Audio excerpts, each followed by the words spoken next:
E o Viva Saúde já está de volta. Nós estamos conversando com o Fernando Chagas sobre o assunto do programa de hoje, que é dengue. Um mosquitinho tão pequenininho, né, doutor? Mas que causa um prejuízo à saúde. A gente estava falando sobre as formas, né, de tratamento, que poderia ser esse tratamento que é indicado para dengue. É aconselhável somente após diagnosticá-lo ou percebeu que está com dengue pelas manchinhas, enfim, dor nos olhos, já pode iniciar o tratamento? O bom, na verdade, o bom é manter a hidratação. Né? O paciente ele tem que ter em mente que ele tem que tomar muita água, hidratar bastante. Por quê? O vírus, ele faz com que o corpo produza substâncias, melhor dizendo, que fazem com que os vasos sanguíneos se dilatem e a gente perde muito plasma de dentro dos vasos, plasma que é a parte líquida do sangue, para o resto do corpo. Por incrível que pareça, você não urina, mas você desidrata, né? Enfim, é importante a hidratação. É o grande ponto do tratamento da dengue, a hidratação. A hidratação. Paracetamol, que é sempre indicado em caso de dengue, por que não se pode tomar outros medicamentos, como o ácido acetilsalicílico, que mais dipirona, que às vezes as pessoas têm medo de tomar, mas sabendo também que o paracetamol causa danos ao fígado? Pegando o comentário anterior, explicado da dipirona, que a dipirona ele tem uma ação que ainda é meio duvidoso, os estudos não apontam muito, mas na prática a gente vê um pouco, que a dipirona ela diminui um pouco a pressão arterial da pessoa. Né?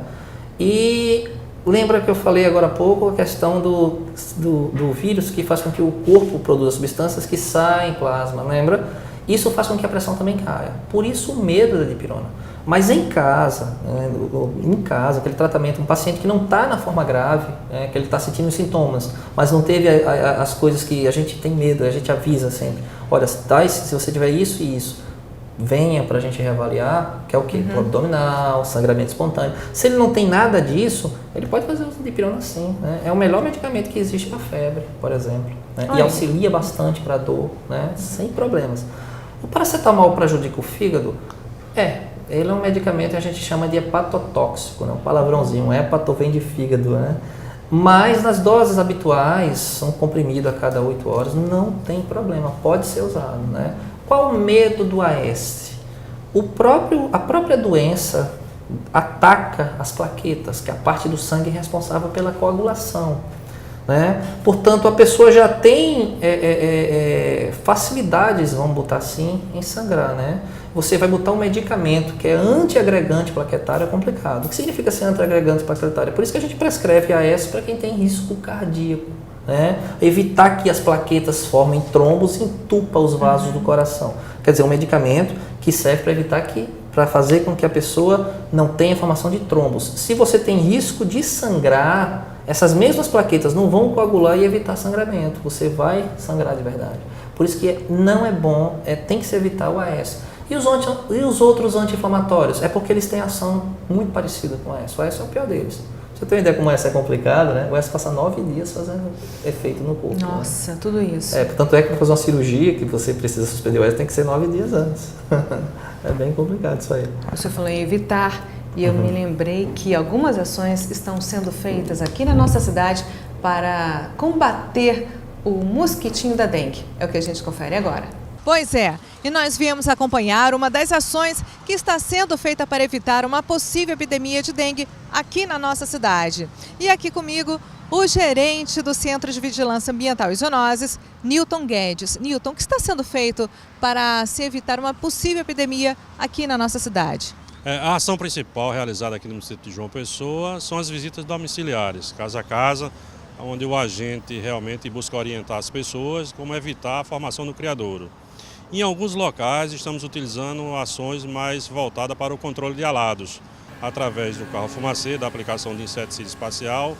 E uma ação importantíssima que durante todo o ano realizamos são palestras em escolas, em comunidades. Mas nesse momento a ação realmente que nós vamos acompanhar é uma ação realmente de controle do mosquito na sua fase alada.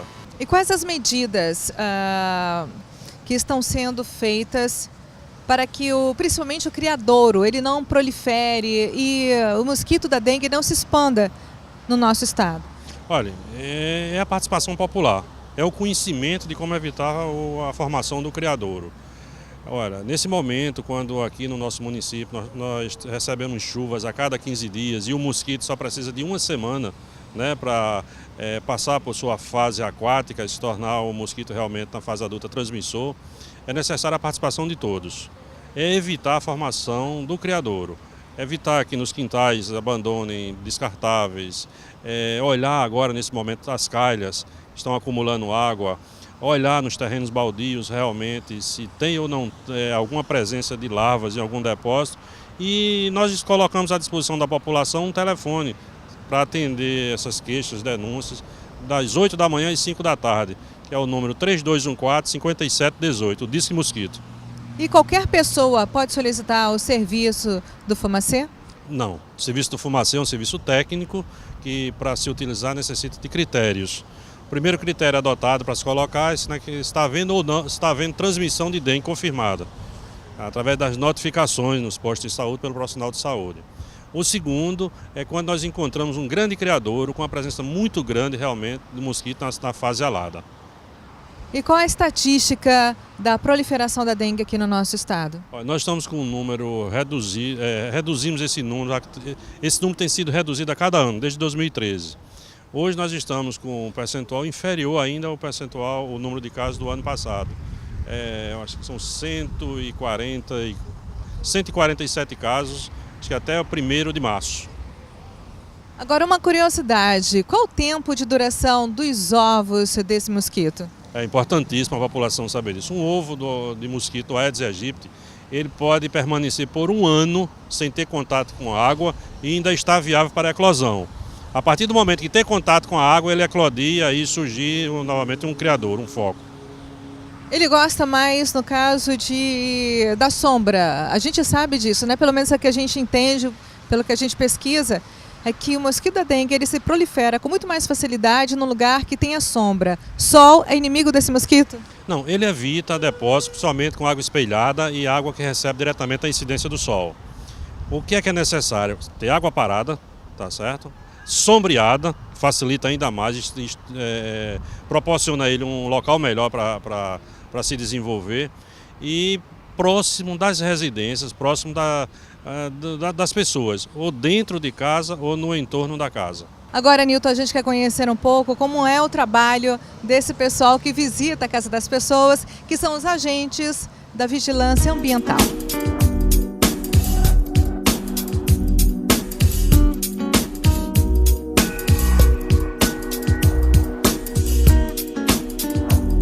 Como é a reação dos moradores ao serviço de vocês?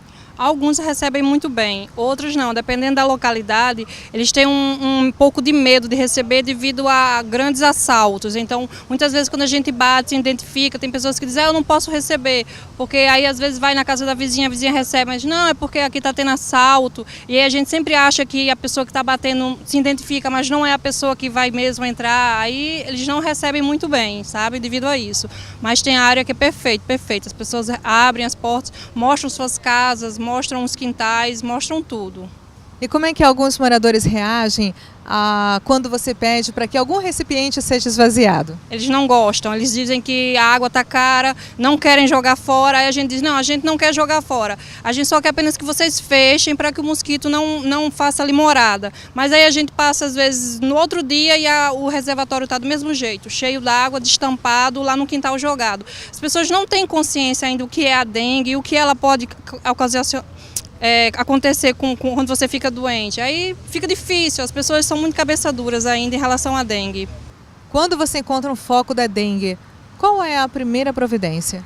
A primeira providência é colher, mandar para o laboratório para saber se realmente ele é positivo, se ele é mesmo da dengue ou se é só um mosquito muriçoca. Aí, dependendo do resultado, a gente volta de novo na área, na casa do morador, faz o tratamento adequado, porque a gente coloca o veneno, mas o abate, mas não é o certo. Geralmente a gente primeiro vai saber se ele é positivo, que é mesmo da dengue, para depois voltar e fazer uma batida o quarteirão todo, aí trabalhar todas as casas, até aquelas que ficaram fechadas quando passou, voltar de novo, fazer um trabalho bem feito para que aquele mosquito não haja naquele quarteirão nem nos outros mais próximos. Que bom saber que algumas medidas preventivas estão sendo tomadas para combater a dengue no nosso estado, não é verdade?